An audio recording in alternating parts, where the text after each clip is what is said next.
UP में ना curfew है ना दंगा, सब चंगा है। ऐसा योगी कई बार दोहरा भी चुके हैं और कल तो उन्होंने अपराधियों को विधानसभा में खड़े होकर बड़ी वार्निंग भी दे दी। योगी की वार्निंग आई तो उसका हश्र यह हुआ कि कल रात ताबड़तोड़ एनकाउंटर किए गए। सुदृढ़ कानून व्यवस्था ने उत्तर प्रदेश को फेयर जोन से एक फेड जोन में बदला है। अब भय का वातावरण नहीं है। योगी जो बोलते हैं उसका असर सीधा ग्राउंड में दिखता है। योगी ने कहा था कि यूपी में क्राइम नहीं है। योगी ने बताया था कि परेशान करोगे तो उल्टा टांग देंगे। योगी ने चेताया था कि अपराध करोगे तो बचोगे नहीं। और अब योगी की इन्हीं बातों का इंपैक्ट देखिए।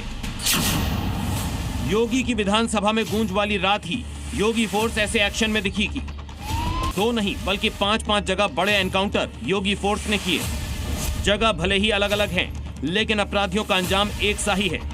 कोई लंगड़ा रहा है तो कोई कंधों के सहारे जेल की तरफ जा रहा है। सबसे पहले तस्वीरें देखिए सहारनपुर की, जहां साजिश की पुलिस से लुका छिपी कल योगी फोर्स ने खत्म कर दी। पुलिस ने कल एनकाउंटर कर 25,000 के नामी साजिद को गिरफ्तार किया। साजिद पर हरियाणा, उत्तराखंड और सहारनपुर के अलग अलग थानों में लूट और गैंगस्टर सहित 12 से ज्यादा केस दर्ज थे और वो लंबे समय से फरार चल रहा था। लेकिन जब वो पुलिस के हत्थे चढ़ा तो हाफ एनकाउंटर से उसकी सारी दौड़ पुलिस ने खत्म कर दी। ऐसा ही एक गो तस्कर ये भी था जिसका नाम फरमान है और ये गोकशी की घटना को अंजाम देने की फिराक में था। लेकिन इससे पहले कि अपने नापाक मंसूबे कामयाब कर पाता, योगी फोर्स ने उसे लंगड़ा कर दिया। जो हाल फरमान का बुलंदशहर में हुआ, वैसा ही गो तस्कर राजू अली के साथ भी हुआ, जिसके साथ देर रात पुलिस ने मुठभेड़ की और राजू के साथ साथ 2 गो तस्कर को गिरफ्तार किया। इनकी गिरफ्तारी के साथ साथ इनसे गोकशी करने के हथियार भी बरामद हुए। योगी फोर्स के अपराधियों के खिलाफ इस मिडनाइट ऑपरेशन में आजमगढ़ में भी पुलिस और बदमाशों के बीच मुठभेड़ हुई। ये देसी तमंचा, गिरी हुई बाइक बता रही है कि कैसे अपराधियों की गोली का जवाब योगी फोर्स ने दिया। जिन 3 अपराधियों का यहां एनकाउंटर किया गया, वो गोवंश का वध करने का मौका ढूंढ रहे थे, लेकिन उससे पहले ही योगी फोर्स ने उनका हिसाब कर दिया। एक ही रात में हुए ये ताबड़तोड़ एनकाउंटर अपराधियों को बताने के लिए काफी है कि यूपी में कैसे अपराधियों की उल्टी गिनती चल रही है। ब्यूरो रिपोर्ट, जी मीडिया।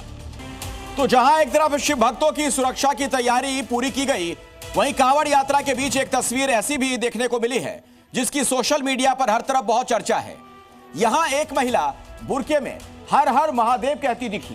क्यों और कहां, आपके लिए खास रिपोर्ट हम लेकर आए हैं। माथे पर तिलक है, शरीर पर बुर्का और हाथ में कांवड़ है। आसपास शिव भक्तों की भीड़ और शिव के जयकारों के बीच सड़क पर कांवड़ लेकर चलती इस बुर्का नशी महिला को जिसने देखा वो हैरान रह गया। कांवड़ यात्रा में शिव भक्तों के बीच बुर्का पहनकर कांवड़ उठाने वाली ये हैं संभल की रहने वाली तमन्ना मलिक, जो हरिद्वार से गंगा जल लेकर कांवड़ यात्रा में शामिल हुई है। इतना ही नहीं, वो न सिर्फ इसमें शामिल हुई हैं, बल्कि पूरे विधि विधान से महाशिवरात्रि पर शिव का जलाभिषेक भी करने वाली है। दरअसल तमन्ना की शादी अमन त्यागी से हुई और उनके मुताबिक उनकी भगवान भोलेनाथ में अटूट आस्था है। वो इसलिए क्योंकि उन्होंने अमन त्यागी से शादी की मन्नत मांगी थी, जो पूरी हो गई। इसके बाद वो हर साल कांवड़ लेकर ये यात्रा करती हैं। इस बार भी हरिद्वार से वो कांवड़ लेकर संभल पहुंची और उनके आगमन को लेकर पुलिस प्रशासन ने पूरी तैयारी की। भारी पुलिस बल की मौजूदगी में तमन्ना के काफिले को संभल में प्रवेश कराया गया, जहां फूल मालाओं से तमन्ना का स्वागत किया गया। ब्यूरो रिपोर्ट, जी मीडिया।